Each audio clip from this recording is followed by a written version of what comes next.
हम जितनी अधिक शराब पिएंगे सरकार को उतना ही पैसा जाएगा।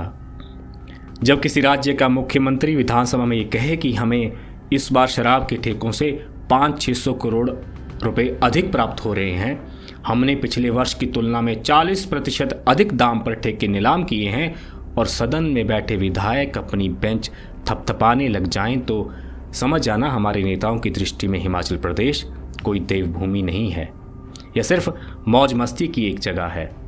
आज़ादी के बाद हमारे संविधान के ज़्यादातर निर्माता भी इसी असमंजस में थे। फिर भी 24 नवंबर 1948 को संविधान सभा में शराब पर एक सहमति बन गई थी कि सरकारें स्वास्थ्य के लिए हानिकारक द्रव्य और पदार्थों पर प्रतिबंध लगाने के लिए प्रयत्नशील रहेंगी। शराब पर प्रतिबंध नहीं लगाया गया था। बॉम्बे स्टेट के प्रथम मुख्यमंत्री बाला साहेब गंगाधर खेर ने भविष्य को देखते हुए उसी संविधान सभा में कहा था कि सरकार द्वारा पहले शराब से खूब सारा धन अर्जित करने, फिर शिक्षा और स्वास्थ्य पर उसे खर्च करने से अच्छा है कि शराब और नशे से दूर रहने की शिक्षा दी जाए। उन्होंने 75 वर्ष पहले ही कह दिया था कि शराब से अपराध और बीमारियां बढ़ती हैं, लोगों की कार्यकुशलता कम होती है, समाज की शांति भंग होती है। शराब से जितना पैसा सरकार को आता है उससे 3 गुना अधिक तो शराब से पैदा होने वाली समस्याओं पर खर्च हो जाता है। आज ये बात बिल्कुल सटीक बैठती है। शराब सरकार को एक तरफ धन अर्जित करके देती है, दूसरी ओर यह समाज को खोखला भी करती जा रही है। कुछ राज्यों ने शराबबंदी की नाकाम कोशिश की, और शराबबंदी के फेल होने के कई कारण हैं जिन्हें हम कभी भी डिस्कस कर सकते हैं। शराब पीकर होने वाले हादसे, अपराध, पारिवारिक क्लेश, हुड़दंग और स्वास्थ्य संबंधी समस्याओं के अलावा इसे पीने में अनमोल समय बर्बाद होता है।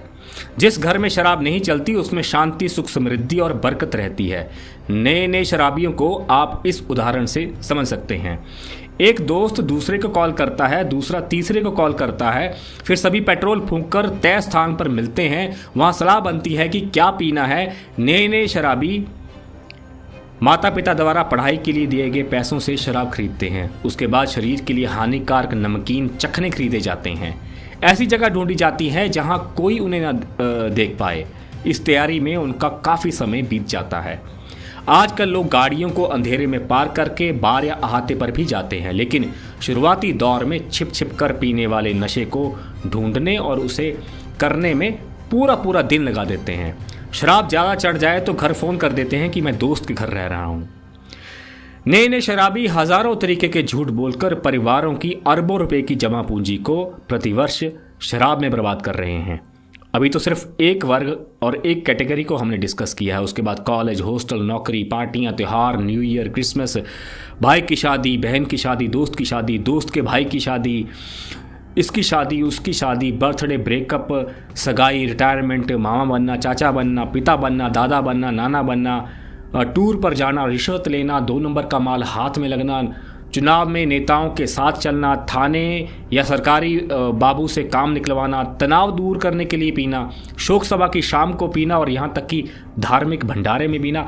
आज शराब हिंदू समाज की रग रग में समा चुकी है। सनातन समाज पर शराब नाम का ग्रहण लग चुका है। कुछ अध्ययन तो यहाँ तक कहते हैं कि 15 वर्ष की आयु तक भारत के 11% किशोर शराब का स्वाद चख चुके होते हैं। शराब एक ऐसा चक्रव्यूह है जिसे भेदना आसान नहीं है। 90 के दशक में स्कूलों में शराब पर वाद विवाद प्रतियोगिताएं होती थी, जिसमें शराब की लत को कुष्ठ रोग की तरह बताया जाता था कि ये कोहड़ है। मगर आज मुख्यमंत्री और पूरी सरकारी मशीनरी शराब को लेकर अत्यंत उत्साहित है। जर्मन शोध कंपनी स्टेटिस्टा की अल्कोहलिक ड्रिंक्स रिपोर्ट 2023 कहती है कि इस समय भारत में शराब की मार्केट 4 लाख करोड़ रुपए तक पहुंच चुकी है। 2027 तक पूरे विश्व में शराब का बाजार 160 लाख करोड़ रुपए आंका जा रहा है। भारत में प्रतिवर्ष 700 करोड़ लीटर शराब की खपत हो रही है।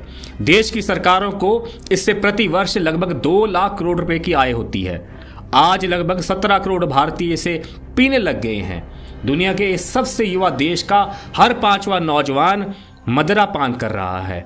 हर साल लाखों नए लोग इस लत में फंस रहे हैं। अपने आसपास दृष्टि डालेंगे तो आप पाएंगे कि हमारे बहुत सारे होनहार और योग्य लड़के इस पागल पानी ने बर्बाद कर दिए हैं।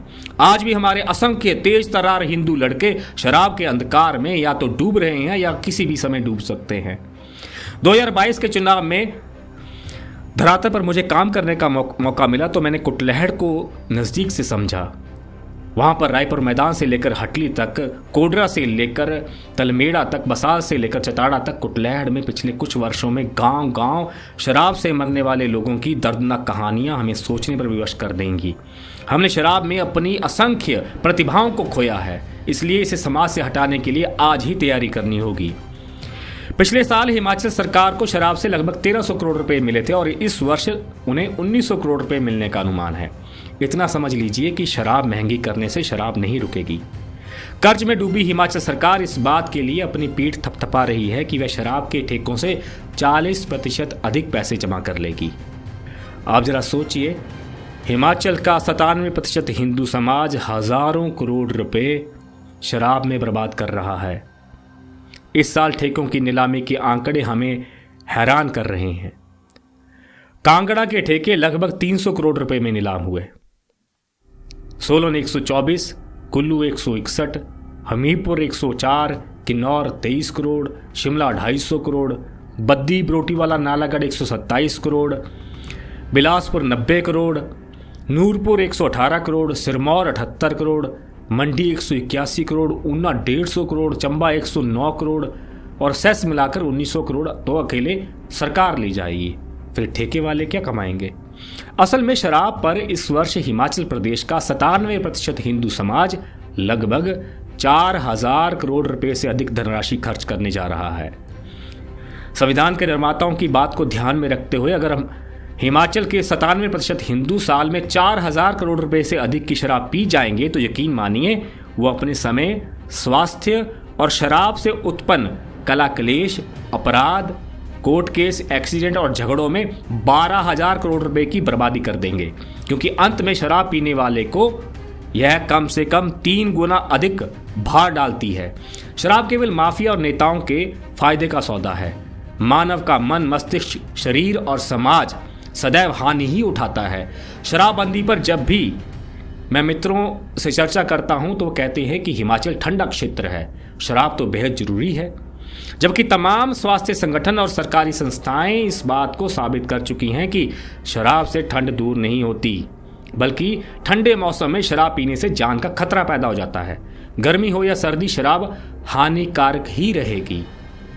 शराब पीते ही शरीर के अंदर का तापमान गिरने लगता है और उसे नियंत्रित करने वाला सिस्टम बिगड़ जाता है। असल में अल्कोहल खून के भीतर पहुंचते ही रक्त के प्रवाह को तेज कर देता है। तब हमें गर्मी का जो एहसास होता है वो कुछ समय तक ही टिकता है। सर्दी में कृत्रिम रूप से शराब जो तापमान बढ़ाती है उसे ठंड की मार झेल रहे शरीर की एक मजबूरी भरी प्रतिक्रिया कह सकते हैं। सच यही है कि शराब सर्दी को नहीं रोकती, उल्टा उसे और बढ़ा देती है।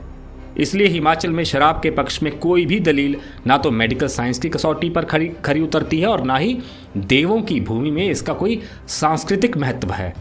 कोई रोगी दवा के रूप में इसे पिए तो समझ में आ भी सकता है। अब 4000 करोड़ रुपए के मादक द्रव्य पीने को हम दवा तो नहीं कह सकते, यह दारू ही है। वैसे आजकल शराब के कारोबारी बहुत ज़्यादा विचलित हैं। अरबों के ठेके खरीदने के बाद उन्हें इस बात का भय सता रहा है कि उनके ठेके टिक पाएंगे या नहीं। हिमाचल पुलिस को भी शराब कारोबारियों ने काम पर लगा रखा है। बेचारे पुलिस वाले ऊना में बढ़ रहे क्राइम और चोरियों को रोकें या जगह जगह जाकर शराब की 7 बोतलें, शराब की 3 बोतलें, शराब की 5 बोतलें पकड़ें।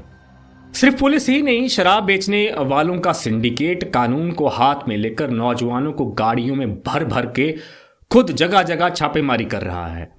आने वाले दिनों में हम शराब को लेकर हिंसक झड़पें भी देख सकते हैं। जनता से यही अपील है कि इस बात को समझें कि दुनिया में 1% से भी कम लोग हैं जो शराब को दवा की तरह पीते हैं। 99% से अधिक लोग शराब पीकर अपनी जगहंसाई ही करवाते हैं। शराब पीने वालों को कोई सम्मान नहीं देता। शराबियों का दाम्पत्य जीवन सदैव बिखरा रहता है। अगर हिंदू समाज ने शराब नहीं त्यागी तो उसकी आने वाली नस्लें कमज़ोर, और मंदबुद्धि पैदा होंगी, क्योंकि शराब मर्दों में उत्तेजना और तीव्र इच्छा तो पैदा करती है, परंतु वह इसी भ्रांति में जीता है कि पैग लगाकर उसकी परफॉर्मेंस बढ़िया हो जाएगी। शराब कुछ समय के लिए किसी चूहे को शेर जैसी फीलिंग का भ्रम पैदा करवाती है। यह किसी तरह की मर्दानगी नहीं बढ़ाती, उल्टा उसे नामर्द बना सकती है। It provokes the desire but it takes away the performance. शत्रु को लेकर बोला जाता है कि अगर किसी से दुश्मनी निकालनी है तो उसे शराब की लत लगा दो। अब थोड़ा ध्यान से सोचिए, कौन है जो शराब की लत समाज में बढ़ा रहा है? समाज का शत्रु कौन है? शराब की बुरी लत पर एक बार चिंतन जरूर करें। धन्यवाद। हर हर महादेव।